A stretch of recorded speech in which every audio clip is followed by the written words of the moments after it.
सृष्टि के सभी प्राणियों का कल्याण करने वाले शंकर भगवान के पुत्र श्री गणेश महाराज और माता रिद्धि सिद्धि की पुत्री संतोषी माता विश्व के सभी उपासक स्त्री पुरुषों का कल्याण करती हैं। अपना व्रत करने तथा कथा सुनने वाले स्त्री पुरुषों के धन संपत्ति से भंडार भरकर संतोषी माता उन्हें पृथ्वी लोक के सबसे बड़े सुख यानी संतोष धन से आनंदित करती हैं। व्यवसाय में दिन दुना और रात चौगुना लाभ होता है। शोक विपत्ति नष्ट होती है और मनुष्य चिंता मुक्त होकर जीवन यापन करता है। संतोषी माता के विधिवत व्रत करने, गुड़ और चने का प्रसाद ग्रहण करने से कन्याओं को सुयोग वर मिलता है। स्त्रियां सदा सुहागिन रहती है। निसंतानों को पुत्र की प्राप्ति होती है।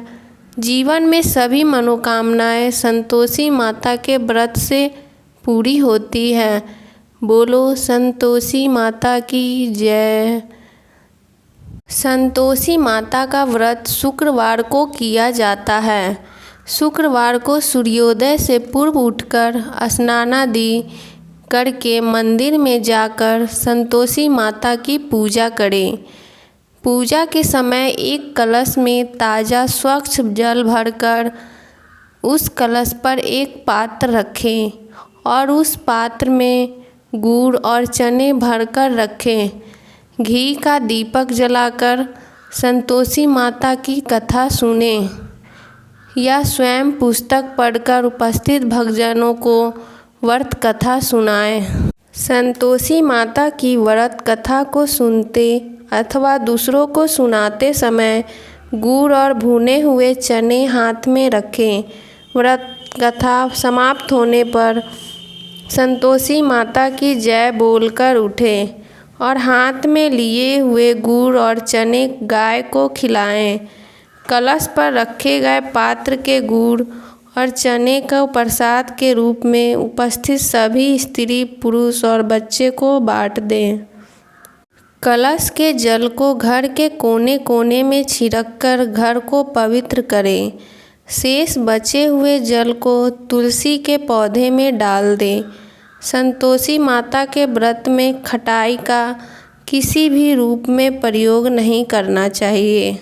संतोषी माता के प्रसाद के लिए ₹1.25 के गुड़ और चने बहुत होते हैं, क्योंकि संतोषी माता अपने भक्तों के ₹1.25 के गुड़ और चने के प्रसाद को बहुत प्रसन्न करती है। संतोषी माता भक्तों की मनोकामना को बहुत महत्व देती है। सच्चे हृदय से व्रत करने वाले स्त्री पुरुषों को मनोकामना संतोषी माता बहुत जल्दी पूरी करती है। संतोषी माता की अनुकंपा से जब व्रत करने वाले स्त्री पुरुष की मनोकामना पूरी हो जाए तो उसे व्रत का उद्यापन कर देना चाहिए। उद्यापन में 2.5 सेर गेहूं के आटे की पूड़ी, हलवा, खीर व चने की साग बनाएं। किसी भी वस्तु में खटाई का प्रयोग न करें। उद्यापन के दिन विधिवत घी का दीपक जलाकर संतोषी माता की पूजा करें। फिर आरती के बाद सबको गुड़ और चने का प्रसाद बांटें। कलश में भरे जल को घर में छिड़ककर घर पवित्र करें। उसके बाद घर परिवार के 8 छोटे लड़कों को भोजन कराएं। घर परिवार के लड़के न मिले तो आसपास के लड़कों को बुलाकर भोजन कराएं। ब्राह्मण के लड़कों को भी भोजन करा सकते हैं। भोजन के बाद दक्षिणा में लड़कों को रुपए पैसे न देकर कोई फल देना चाहिए, लेकिन फल खट्टा नहीं होना चाहिए।